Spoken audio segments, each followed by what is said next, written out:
In this video we will have a closer look on how to draw vertical cable tray symbols. Let's go to the menu and pick vertical raceways. Then we will select the raceway type we are going to use. We pick the elevation from an element in the drawing, or we can add it manually. In this case we take it from the center and from the horizontal raceway.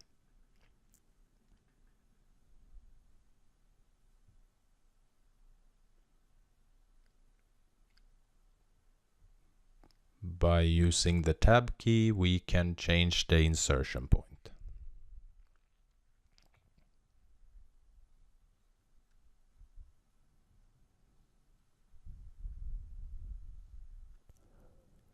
Now let's add another raceway from the 0 point to the horizontal raceway.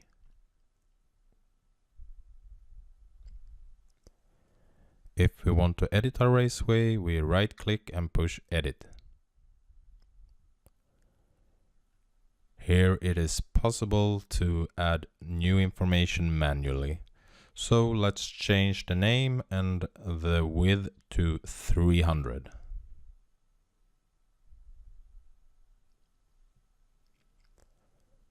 If we want to edit several raceways at the same time, we can use this option and select the raceways. In this dialog, we are able to change a lot of information, but we will just change the vertical part for now.